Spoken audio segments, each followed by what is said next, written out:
বলো। বৃষ্টি, অনেককে তো পুলিশে ধরে নিয়ে গেছে। কি কি বলছো সব?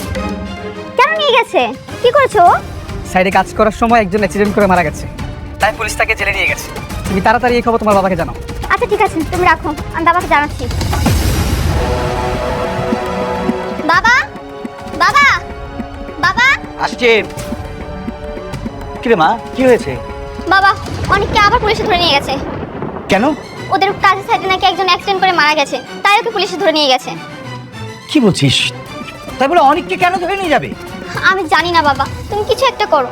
পুলিশ যদি আবার আগের মতো ওকে মারে তাহলে ও তো খুব কষ্ট পাবে। তুমি কিছু একটা করো বাবা।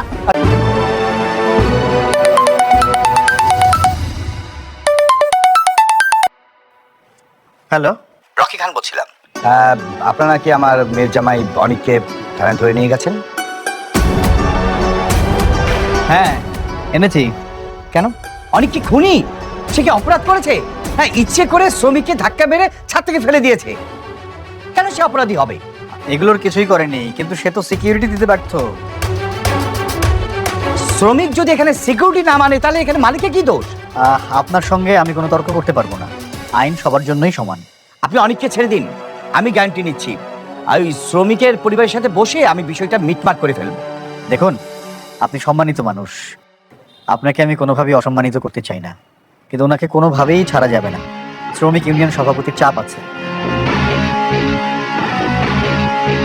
শ্রমিক ইউনিয়ন সভাপতিটাকে? শালিমা বিল্ডার্সের ম্যানেজার রমজান সাহেব। শালিমা বিল্ডার্স গ্রুপের ম্যানেজার?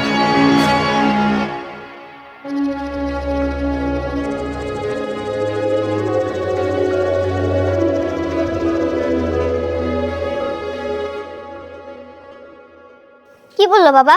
মা, শালিমা বিল্ডার্স গ্রুপের ম্যানেজার নাকি অনেককে ছাড়তে বারণ করেছে। আচ্ছা, অনেকের প্রথম স্ত্রী ওখানে জব করে না? হ্যাঁ বাবা, আমি এবার বুঝতে পেরেছি। মেঘলা ইচ্ছে করে অনেককে গ্রেফতার করেছে পুলিশ দিয়ে। অনেককে ছাড়ানোর কোনো ব্যবস্থা হলো? না, আমি থানায় ফোন করেছিলাম। ওরা বলছে যে শালিমা বিল্ডার্স গ্রুপের ম্যানেজার নাকি ছাড়তে বারণ করেছে। আচ্ছা, শ্রমিকটা কি অবস্থা? ও যে সেফটি ছাড়া কাজ করতেছিল, তখন ছাদ থেকে পড়ে স্পট ডেট। ও, সেফটি তাহলে নেয়নি। তুই কোথায় যাচ্ছিস? মেঘলার সঙ্গে দেখা করতে যাচ্ছি। দরকার নেই, আমি হ্যান্ডেল করছি, তোর কোথাও যাওয়ার দরকার নেই। তুমি পারবে না বাবা। মেঘলা ইচ্ছে করে অনেককে গ্রেফতার করেছে। অবশ্যই এর পিছনে কোনো উদ্দেশ্য আছে, সেটাই আমার জানতে হবে কি উদ্দেশ্য। আচ্ছা ঠিক আছে, যা, কিন্তু সাবধানে থাকবি।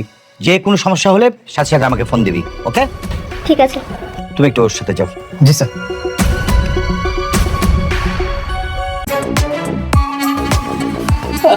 কে রাতুল? তোমারে দেখতে কিন্তু আমার একটা জিনিস খুব ভালো লাগে, যে তুমি সবসময় হাসি খুশি থাকো, ব্যাপারটা খুব পছন্দ হয়। আঙ্কেল, যখন আপনার হাসি খুশি খবর থাকে না, তখন হাসি খুশি থাকতে হয়। আপনি বুঝতে পারেন না, তাই না? আপনার ভাতিজা, ওর বর্তমান পরিস্থিতি এতটাই খারাপ, ওর যৌবন থেকে কয়েকটা বছর নাই। কেন, কি কি হয়েছে আবার? ওর সাইড থেকে একজন শ্রমিক পড়ে গিয়ে মারা গেছে, আর সেই শ্রমিকের মামলা মিনিমাম 10 বছরের জেল হবে। এই 10 বছর ও চাইলেও দুনিয়ার আলো দেখতে পারবে না। হ্যাঁ, সত্যি বলতেছো? তাইলে তো তোমার পথের কাটা একবার দূর হয়ে গেছে। আপনি একদম ঠিক বলছেন।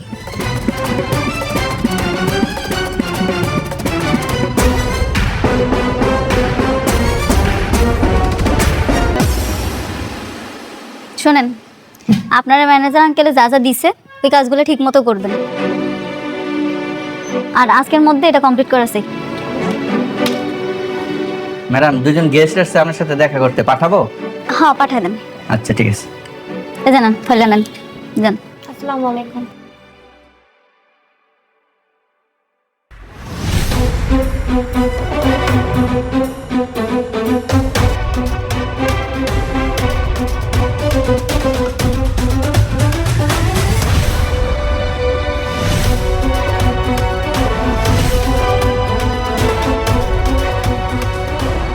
কি সমস্যা তোমার?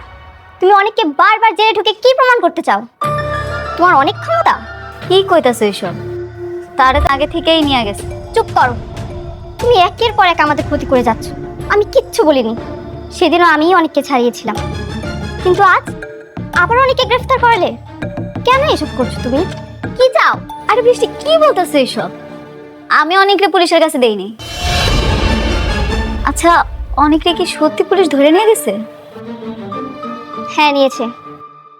আমার বাবা থানায় কল করেছিল, কিন্তু তারা বলেছেন তোমাদের এই অফিসের ম্যানেজার নাকি তাকে ছাড়তে নিষেধ করেছে। কি? সব তুমি করাচ্ছ, তাই না?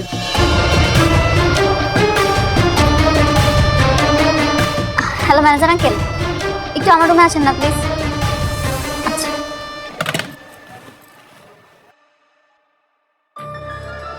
ম্যাডাম কি বলতেছে উনি?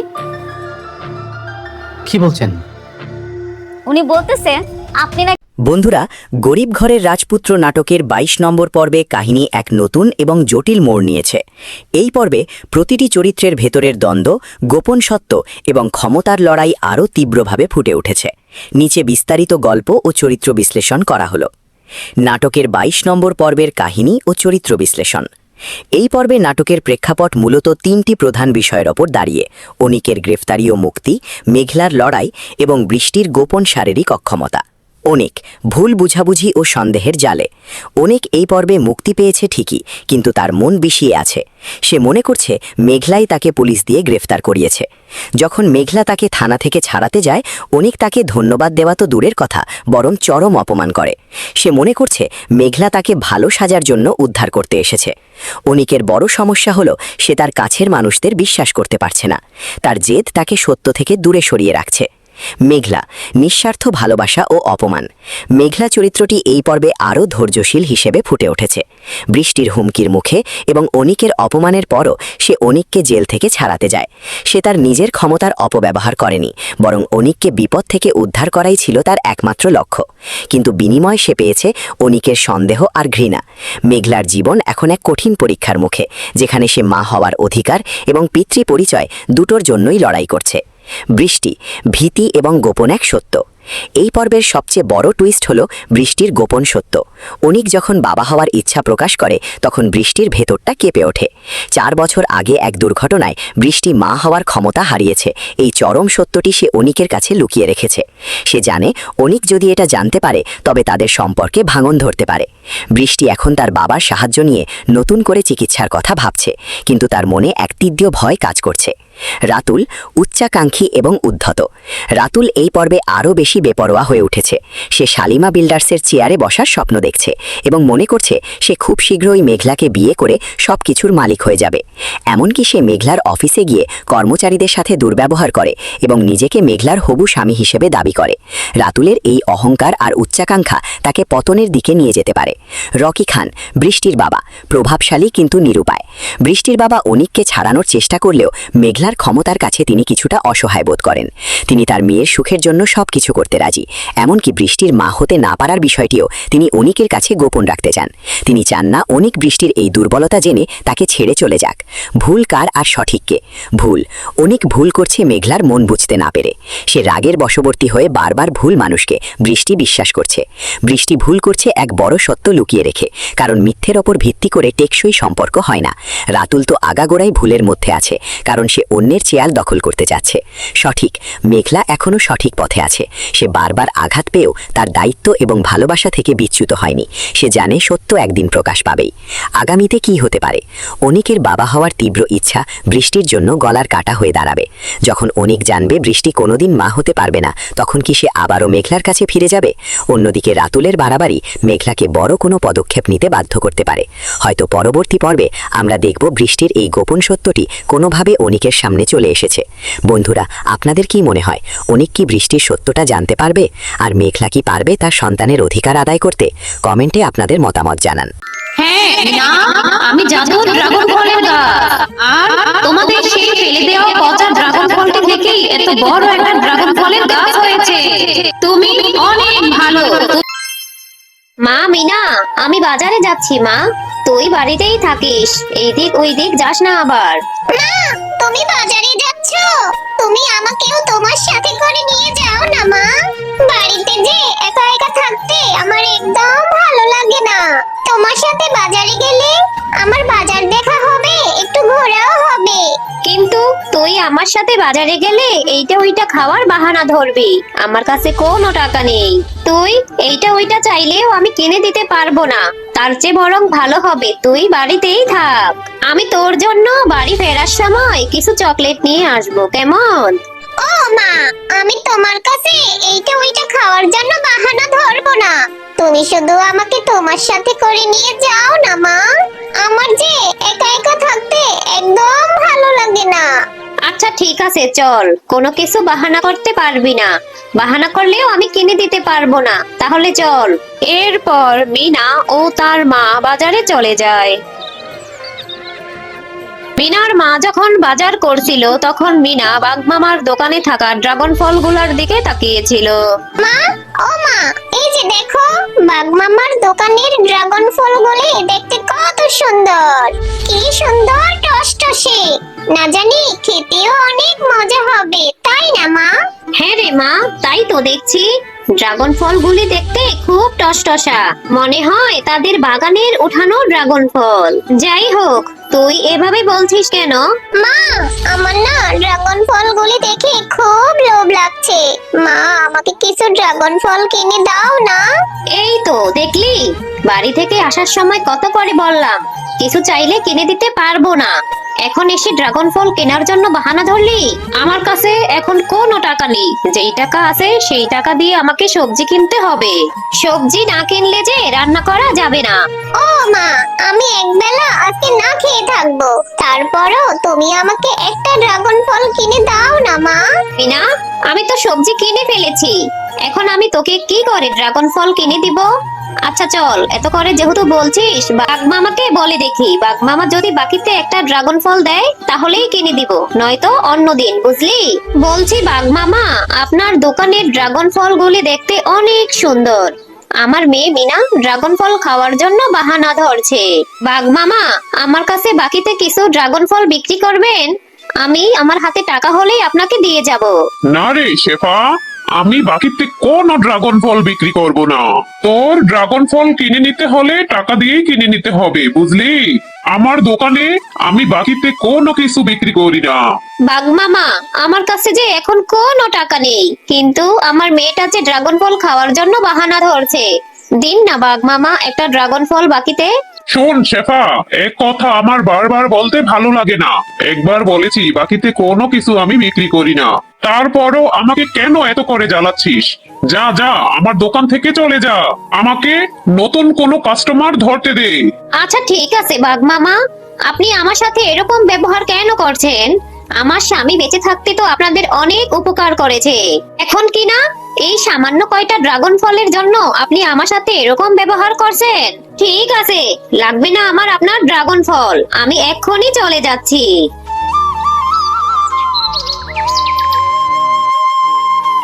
মা, ও মা, তোমার মনটা এত খারাপ কেন? তুমি আমাকে ড্রাগন ফল কিনে দিতে পারোনি বলে তোমার মনটা এত খারাপ? হ্যাঁ রে মা মিনা, তোর বাবা মারা যাবার পর থেকে তুই আমার কাছে কোনো কিছু চাইলে আমি তোকে সহজে কিনে দিতে পারি না রে মা। কতটা অভাগী মা আমি, সন্তানের মনের ইচ্ছাও আমি পূরণ করতে পারি না। না মা, তুমি কষ্ট পেও না, আমার ড্রাগন ফল খেতে হবে না। তুমি কষ্ট পেলে যে আমার খুব খারাপ লাগে মা। ও মা, তোমার রান্না করতে তো এখনো অনেক দেরি আছে, আমি একটু টয়ার সাথে খেলা করে আসি, তাড়াতাড়ি চলে আসবো মা। আচ্ছা ঠিক আছে, টয়ার সাথে খেলতে যাবি যা, তবে কোনো দুষ্টামি করবি না। টয়ার মা বাঘিনী ভাবি খুব বদমেজাজি, দুষ্টুমি করলে আবার দু চারটা কথা শুনিয়ে দিবে, বুঝলি? আচ্ছা ঠিক আছে মা। টয়া, তোদের ড্রাগন ফল গাছে ড্রাগন ফল ধরেছে? বাবা, গাছে দেখি কি সুন্দর ড্রাগন ফল ধরেছে। হ্যাঁ রে মিনা, আমাদের ড্রাগন ফল গাছের ড্রাগন ফলগুলি খেতে খুব মজা। আমি আমার মায়ের সাথে ড্রাগন ফলগুলি পারছি, তারপর আমি মজা করে ড্রাগন ফল খাবো। টয়া, তোদের ড্রাগন ফল গাছে তো অনেক ড্রাগন ফল ধরেছে, এখান থেকে আমাকে একটা ড্রাগন ফল খেতে দিবি? আমি না কোনোদিন ড্রাগন ফল খাইনি। আচ্ছা ঠিক আছে মা। ও মা, আমাদের ড্রাগন ফল গাছে তো অনেক ড্রাগন ফল ধরেছে, এখান থেকে তুমি মিনাকে একটা ড্রাগন ফল দাও না। হ্যাঁ রে টয়া, কিসব বলছিস? ড্রাগন ফলের যে অনেক টাকা দাম। এই ছোট লোক ভিখারির বাচ্চা ড্রাগন ফল চাচ্ছে, কত বড় সাহস! এই, তোর যেহেতু এত ড্রাগন ফল খেতে ইচ্ছা করছে, তাহলে তুই তোর মাকে গিয়ে বলবি তোকে ড্রাগন ফল কিনে দিতে। এখানে শেষরার মতো আমার কাছে চাচ্ছিস কেন, হ্যাঁ? মা, ও মা, তুমি ওর সাথে এভাবে কেন কথা বলছো? আমাদের ড্রাগন ফল গাছে তো অনেক ড্রাগন ফল ধরেছে। দাও না মা, ওকে একটা ড্রাগন ফল। আচ্ছা ঠিক আছে টয়া, তুই যেহেতু এত করে বলছিস, তাহলে ওকে তো একটা ড্রাগন ফল দেওয়াই যায়। এই মিনা, এই এই দেখ, আমার সামনে একটা অর্ধেক পচা ড্রাগন ফল পড়ে আছে। এইটা উঠিয়ে বাড়ি নিয়ে যা। অর্ধেক অংশ পচা হলেও বাকি অংশ ভালো আছে। পচা অংশটুকু তোর মাকে বলবি কেটে ফেলে দেওয়ার জন্য, ভালো অংশটুকু খেয়ে নিবি, কেমন? আচ্ছা ঠিক আছে কাকিমা, তাহলে আমি এই ড্রাগন ফলটা নিয়ে বাড়িতে চলে যাই।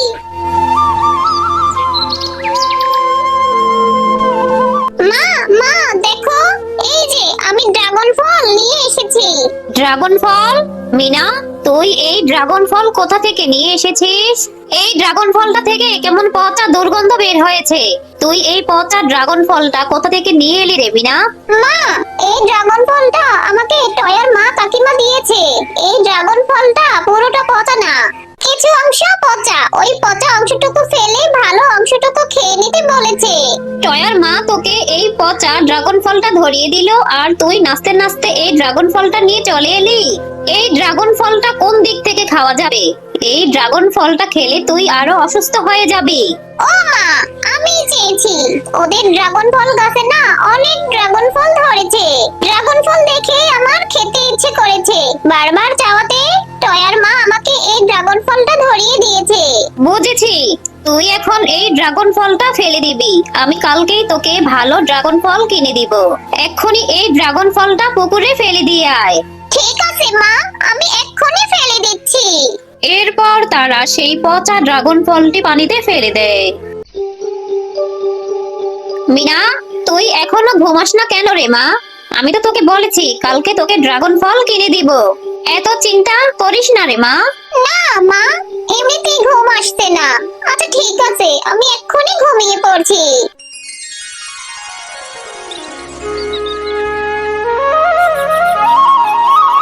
ও মা, দেখেছো আমাদের পুকুরে কত বড় একটা ড্রাগন ফলের গাছ হয়েছে, আর গাছে কত সুন্দর সুন্দর ড্রাগন ফলও ধরেছে। হ্যাঁ রে মিনা, তাই তো দেখছি। কালকে যে পচা ড্রাগন ফলটি ফেলে দিয়েছিলাম, সেটা থেকেই মনে হয় এত বড় একটা ড্রাগন ফলের গাছ হয়েছে। হ্যাঁ মিনা, আমি জাদুর ড্রাগন ফলের গাছ, আর তোমাদের সেই ফেলে দেওয়া পচা ড্রাগন ফলটি থেকেই এত বড় একটা ড্রাগন ফলের গাছ হয়েছে। তুমি অনেক ভালো। তুমি চাইলে আমার গাছ থেকে যত ইচ্ছা তত খুশি ড্রাগন ফল পেড়ে খেতে পারো, এবং এখান থেকে ড্রাগন ফল পেড়ে বাজারে বিক্রি করে তোমাদের সংসারের অভাবও দূর করতে পারবে। আরে আরে, এটা তো দেখি জাদুর ড্রাগন ফলের গাছ। এটা কি করে সম্ভব? যাই হোক, ভালোই হয়েছে। ড্রাগন ফল গাছ, তোমাকে অনেক ধন্যবাদ। এখন আর আমাকে কষ্ট করতে হবে না। তোমার গাছ থেকে ড্রাগন ফল পেড়ে বিক্রি করে আমার সংসারটা ভালো মতোই চলে যাবে।